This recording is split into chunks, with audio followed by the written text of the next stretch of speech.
ದಾಖಲೆ ಬಜೆಟ್ಗೇನು ಅದರಲ್ಲೇನು ನೀವು ಇಲ್ಲ ಅಂತ ಹೇಳೋಏನು, ದಾಖಲೆ ಬಜೆಟ್ ಮಂಡನೆ ಮಾಡಿದ್ದಾರೆ. ಅದರ ಎಫೆಕ್ಟು ಈ ದಾಖಲೆ ಬಜೆಟ್ ಮುಂದಿನ ದಿನಗಳಲ್ಲಿ ಅದರ ಹೊಡೆತ ಜನಗಳ ಮೇಲೆ ಏನು ಬೀಳುತ್ತೆ ಅನ್ನೋದು ಈಗಾಗಲೇ ನಿನ್ನೆ ಹೇಳಿದ್ದಾರೆ. ಯಾವ ಮಟ್ಟದ ಪರಿಣಾಮ ಬೀರುತ್ತೆ, ದುಷ್ಪರಿಣಾಮ ಕಾದು ನೋಡಿದ್ರೆ ಗೊತ್ತಾಗುತ್ತೆ. ಯಾವ ರೀತಿ ದುಷ್ಪರಿಣಾಮ ಅಂದರೆ ಈಗಾಗಲೇ ಹಲವಾರು ಎಕನಾಮಿಕ್ ಅಡ್ವೈಸರ್ಸು ಹೇಳ್ತಾ ಇದ್ದಾರೆ. ಇದು ಮುಂದೆ ಅವರೇನು ಅಂಕಿಅಂಶ ತೋರಿಸಿದಾರಲ್ಲ, ಈಗ ನಮ್ಮ ಫಿಸಿಕಲ್ ರೆಸ್ಪಾನ್ಸಿಬಿಲಿಟಿ ಆ್ಯಕ್ಟ್ ಏನಿದೆ ಅದಕ್ಕೆ ನಾವು 3% ಒಳಗೆ ಇದ್ದೀವಿ ಅಂತ ಇವ್ರು ಹೇಳ್ತಾರೆ.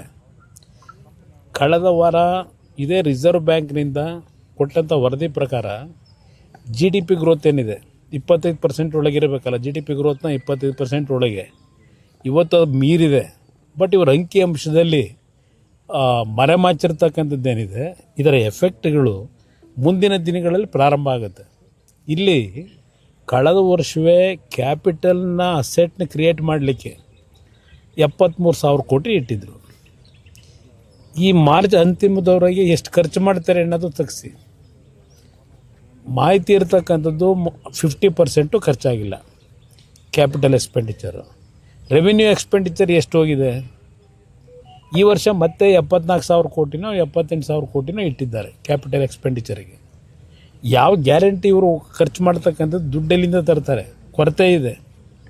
ಮಾತೆತ್ತಿದ್ರೆ ಕೇಂದ್ರ ಸರ್ಕಾರದ ಮೇಲೆ ಟೀಕೆ ಮಾಡೋದು ಹೊರತುಪಡಿಸಿ ಇವರ ಶ್ರಮ ಏನಿದೆ ಅನ್ನೋದು ನನಗೆ ಗೊತ್ತಿಲ್ಲ ನನಗೆ ಈ ಸರ್ಕಾರಕ್ಕೆ.